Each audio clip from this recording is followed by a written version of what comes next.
Welcome to the Deep Dive. This is where we take the sources you send us, articles, notes, research, and really pull out the key insights. Yeah, the goal is to help you get informed, sort of cut through the noise and see what really matters in the material. Exactly. Like a guided tour through the info. And for this deep dive, we're looking at some really interesting source material you provided. It's a transcript excerpt. Right, and it explores this very particular kind of human experience. Not, loud suffering, but something quieter. Yeah, strange sort of disconnection. We're diving into derealization today. And this source, this transcript, it gives us a really detailed look. We can learn what it is, how it feels, maybe what's going on neurobiologically according to this text. And the challenges too, right? The source talks about living with it. Absolutely. And importantly, what the source suggests about healing, about finding connection again. And just to be clear, we're sticking only to what's in this document you shared. Right. So our mission today is just to unpack what this source lays out. What does it mean when the world feels, well, unreal? And crucially, we need to say this up front. We are absolutely not diagnosing anyone. This isn't medical advice. Not at all. This deep dive is purely about helping you get a clearer understanding of this experience, but only through the lens of this specific transcript excerpt. And there are some surprising things in here, like the idea that this really difficult state could actually be, believe it or not, protective. Wow. Okay. Protective. That sounds... counterintuitive. It does, doesn't it? All right, let's get into what this transcript tells us. Settle in, everyone, as we explore derealization based just on the material you sent. So where does this source start? How does it actually, describe derealization? Well, it paints this picture of a psychological state where the world around you feels unreal, dreamlike, or distant. It uses this image like you're observing your life through a thick pane of glass. That's a really evocative phrase. Thick pane of glass. It is. And the source makes a point that it's not like psychosis, right? You're still aware. Yeah. You know things are real intellectually. Right. It's the feeling of reality, that sense of connection that seems to go missing. Which explains why, as the source notes, people find it so hard to put into words. How do you describe seeing and hearing normally, but it all feels muted, distant, and somehow not quite real? Yeah. The source uses that phrase, present in body but absent in spirit. That really captures it. And this disconnect, while you're maybe functioning on the outside, the source highlights that as a huge source of isolation. It's invisible. You could be totally surrounded by people doing things, but inside feel completely cut off. Profoundly disconnected, yeah. And there's this paradox the source points out. You know something's wrong, you feel the shift in reality, but you're also disconnected from that reality. Like being both the observer and the observed, yet feeling fully engaged in neither role. That sounds incredibly confusing. Definitely disorienting. And the source talks about sensory changes too, like the world looking flat, like a movie set. Or colors being off, washed out, or overly vivid. Sounds seeming far away. Familiar places feeling, well, foreign. It's not just the outside world either. The source mentions the body itself feeling disconnected. Right, like watching your hands move without feeling fully in control, as if your body isn't quite yours. Wow.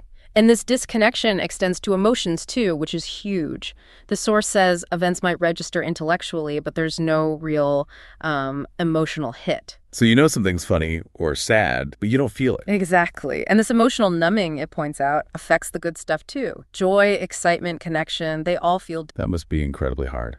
The source also adds that time can feel weird. Yeah, distorted. Hours feeling like minutes, or minutes dragging on forever. And memory gets affected too, not because you don't register things, but because the memories lack that emotional color, that vividness. Right. So days or weeks can pass, and the recollections are just kind of fragmented and flat, according to the source. There's a cognitive piece as well. Yeah. Even if you're thinking clearly. Yeah. The source mentions a mental fog or trouble concentrating. Thoughts feel disconnected from feelings, making decisions hard because outcomes don't have emotional weight. Which could even make you question your own identity, I imagine. It suggests that, yeah. And think about social interactions. The source says you might seem fine, but feel like an actor playing a role. That sounds exhausting, maintaining that facade constantly. Definitely. Which leads into what the source says about the science behind it. This is where it gets really interesting. Okay. It presents derealization as potentially a sophisticated adaptation of our stress response. So we know fight or flight. Right. But the source talks about a third option, disconnection, sometimes called freeze or the dissociative response.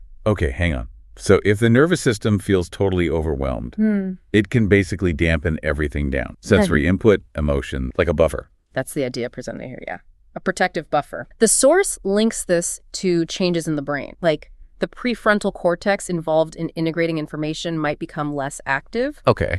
But paradoxically, areas involved in threat detection might become hyperactive, so you're scanning for danger even while feeling disconnected. Wow, that's strange.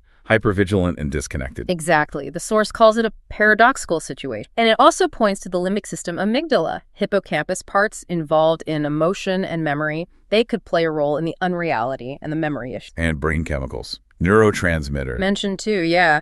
Changes in things like serotonin, dopamine, GABA, they could all contribute to this altered perception, according to the source. It's all part of this complex survival mechanism. And the source suggests this response pattern can develop early on due to trauma, maybe, or chronic stress. Yes. And once it's established, it can become the go-to response for stress, even stress that isn't, life or death. So someone with chronic derealization might just have a nervous system that's extra sensitive to perceived threats. That's what the source implies. And it's really clear this isn't a character flaw. It's presented as a potential neurobiological difference, maybe even an adaptation that helped at some point. Which brings us back to that challenge of invisibility the source talks about, the hidden nature of invisible suffering. Exactly. Because you can often function outwardly, people just don't see it. And loved ones might misunderstand the emotional distance as you not caring, which just makes the isolation worse. Totally. And the source notes this outward functioning can even make the person experiencing it doubt if it's real enough or bad enough to get help. That internal minimizing. Delaying getting support. And even doctors might miss it if they don't ask the right questions, potentially leading to misdiagnosis. Plus the social stigma the source mentions, being told to just relax, or that you're looking for attention when you try to explain it. Yeah, that invalidation is so damaging, it just shuts people down. The workplace sounds particularly tough too, based on the source. You get tasks done maybe, but that lack of real engagement leads to burnout. And relationships suffer. Partners might feel rejected, not realizing it's this protective disconnection, not something personal against them. So the source places derealization on a spectrum, right, with other dissociative experiences. Yes, it distinguishes it carefully from depersonalization, which is feeling disconnected from yourself, whereas derealization is about the environment feeling unreal, though it notes they often happen together. And this spectrum goes from mild to severe. Right. Mild, occasional episodes might just feel like being spaced out, but the source suggests even those might point to an underlying vulnerability in the stress response. Then moderate is more frequent, starts interfering with life, feeling present, memory issues, that numbness. And severe cases involve almost constant disconnection, really impairing function across the board. The source also talks about links to other conditions, anxiety, depression, PTSD. Yeah, they can contribute to derealization or happen alongside it. And experiencing derealization can then make those other conditions worse. It's kind of a cycle. Substance use is also mentioned as a potential trigger or exacerbator. Okay, so now let's circle back to that really interesting point. The source says recognizing derealization,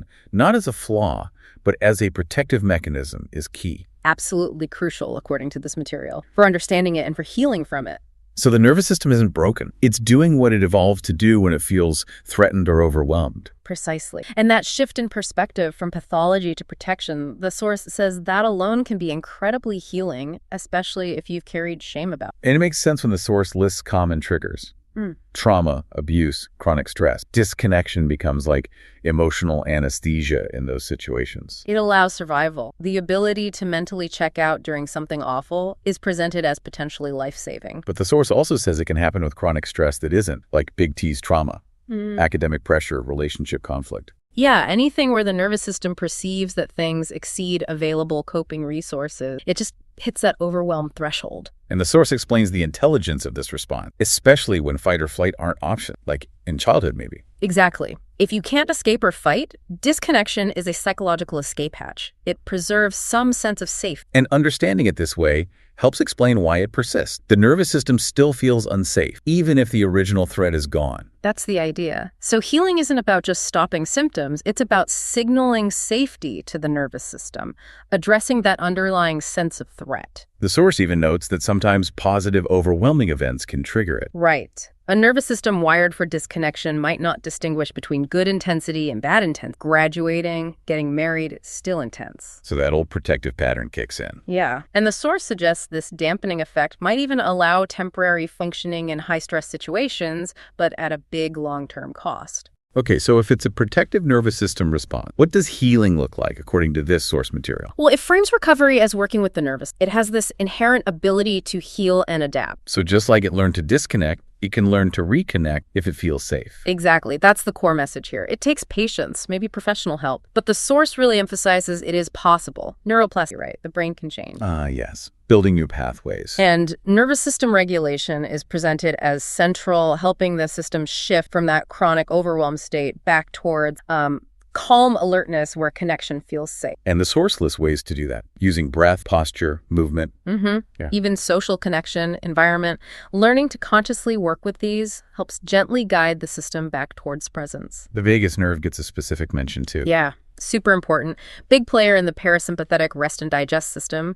Practices that stimulate its slow breathing, humming, cold exposure, gentle movement can help shift the state. The source really emphasizes that our autonomic nervous system, the automatic stuff like heart rate, is tied to our sense of safety. Intimately connected, yeah. So working with it consciously is key to feeling present again. It even mentions polyvagal theory as a useful way to understand these different states: social engagement, fight, flight, or freeze, disconnect. So how do you actually start signaling safety to a nervous system that's kind of stuck in disconnect mode? The source talks about anchoring. Anchoring, right. Creating these small, concrete links to the present moment using your senses. Because the way back to feeling present is often through the body, bypassing that mental fog. That's the idea. Engaging the senses tangibly. The source suggests exploring what works for you. Tactile things seem key. Like cool water, feeling textures holding a stone. Yeah, exactly. Or sounds, your breath, music, visuals, colors, patterns. But tactile is called particularly powerful. Temperature's another one. Cold water on the wrists or a warm drink.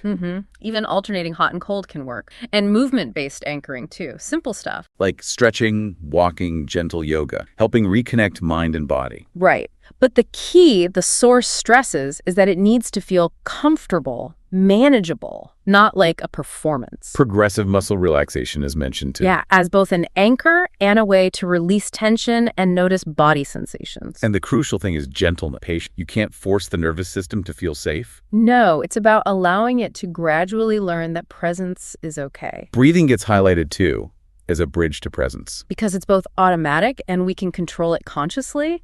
Shallow breathing often goes with the stress response. So consciously slowing and deepening the breath without forcing it can interrupt that pattern. Yes, using the breath itself as an anchor, feeling it move. That communicates safety. Even just a few conscious breaths can make a difference, according to the source. And the exhale is especially important. Very. It activates the calming parasympathetic system more strongly. So lengthening the exhale helps shift towards rest. Structured breathing like box breathing is mentioned. Yeah, and adding other sense, feeling the breath in your body, hands on chest, humming on the exhale to stimulate the vagus nerve. But the source adds a caution. Start small with breath work if you have derealization. Right. Too much focus might initially increase disconnection for some. So maybe just a few breaths at a time. Gentleness, paramount. And underlying all these techniques, the source says, is the need to establish safety, real safety. Physical, psychological, emotional safety. The nervous system needs consistent proof that it's okay to be present now. Which means things like a safe environment, supportive relationships, but also addressing the original triggers. Exactly. Trauma processing, stress management, changing patterns, dealing with any medical factors. Professional support is often invaluable here, the source says, especially trauma-informed care. Like somatic therapy, EMDR, IFS, or... Yes, and learning your own early warning signs of overwhelm before the disconnection hit. Plus, developing internal safety through self-compassion. Really seeing it as protection, not failure, and being kind to yourself. That kindness is creating emotional safety. And somatic safety, too, helping the body feel safe through gentle movement, massage, warmth, helping it remember what safety feels like. The source is realistic, though, saying recovery isn't usually a straight line. No, definitely not linear. Expect shifts, moments of connection, moments of disconnection, especially under stress. Knowing that helps avoid discouragement. And this journey involves rediscovering things that were lost or muted, right? Sensations, emotions. Yeah, physical sensations, feelings, creativity, relationships. It's a process of coming back online. Physical embodiment often comes first, according to the source, like feeling more comfortable in your skin. Often, yeah. Increased body awareness, maybe interest in movement again. It's gradual. Emotional embodiment sounds trickier after numbness. Feelings might feel intense. They fight. Or just foreign. But the source says that's normal, not a sign things are wrong. Learning to tolerate feelings without automatically shutting down is a big part of it. There might be grief, too, for the lost time. Yes, the source mentions that as a natural and important part of healing. And creative expression can emerge as people reconnect. Often does. Art, music, writing powerful ways back to presence, engaging multiple parts of yourself. The source also talks about learning a new relationship with intensity itself. Yeah, developing the capacity to handle strong feelings or situations without that automatic disconnect kicking in.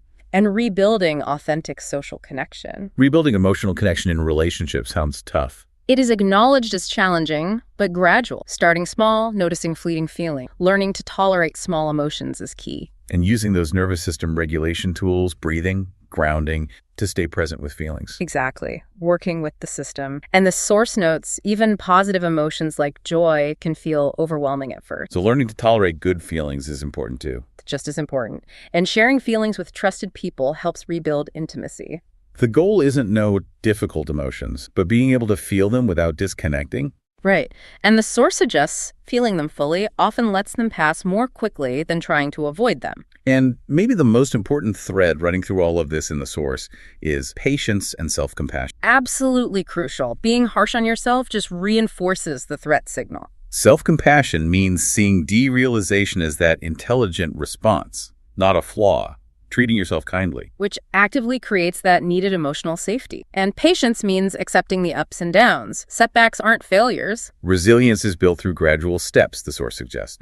And patience with the practices themselves they build up over time. The source also really stresses integrating mind and body. Yes, can't just think your way out of it. Need to address the physical, the nervous system directly. Body-based therapies are called especially powerful. Like somatic work, massage, therapeutic yoga. And movement generally helps integrate things, release stored tension, rebuild that mind-body link. Dance is mentioned specifically. Physical health matters too. Hormones, nutrition, sleep. All acknowledged as potential contributors. Comprehensive care is important. Sleep is called vital for nervous system regulation. And nutrition impacts the brain and nervous system. So eating well supports healing. It's a whole person thing. Definitely. Thoughts, emotions, body sensations, behaviors, all connected. As connection comes back, the source says people often rediscover meaning and purpose. Yeah, the experience can bring perspective on what really matters, leading to more authentic choices. Maybe reconnecting with old interests or finding new ones. Exactly. Following what feels genuinely engaging and life-giving. Because maybe during the disconnection, those authentic interests were lost. Right. And rediscovering them might feel overwhelming at first, like pressure to catch up. But patience and curiosity are better guides. Creativity, spirituality, service to others are mentioned as paths. Service especially is highlighted. Many who've been through it feel drawn to helping others, making meaning from their... And finally, the source talks about long-term recovery not as going back to before, but as integration. Yeah, incorporating the wisdom and strength gained. Building a new, more compassionate relationship with yourself and your past. It involves keeping up practices that support your nervous system, checking in regularly. And accepting that mild dissociation might still happen sometimes, especially under stress. But now you have tools and understanding. Maybe even a shift in identity, seeing the strength. Yes, integrating it as part of your story. It can lead to real personal growth, deeper compassion, a richer understanding of life, according to the source. Okay, so let's try to summarize the core understanding we've pulled from this source material you shared. All right. Derealization. It's this complex state where the world feels unreal, distant. But importantly, the source presents it often as an automatic survival mechanism. Right. The nervous system trying to protect you from overwhelm, it's not a personal failing or weakness. The source is really strong on that. And it highlights the huge challenges of it being invisible, leading to that profound isolation. But, and this is key, the source details pathways to healing. It's all about working with your nervous system. Establishing safety, physical, emotional, psychological. Using anchoring techniques, grounding through the senses like touch, temperature, movement. Conscious breathing, especially focusing on that longer exhale. And constantly emphasizing patience, self-compassion, and integrating mind and body approaches. There's a really powerful message of hope threaded through this source material. Yeah, that if this is your experience, you're not broken. Your nervous system did what it learned to do to protect you. And maybe a final thought to leave you with, drawn directly from the source's perspective. Okay. The very same intelligence in your nervous system that created that protective disconnection. It also holds the capacity to guide you back to connection once it feels safe enough. So what might it look like for you to begin trusting in that capacity, even in really small, gentle ways? That's a powerful question to sit with. It really is. Well, that wraps up this deep dive based on the transcript excerpt about derealization. We hope Walkway has helped clarify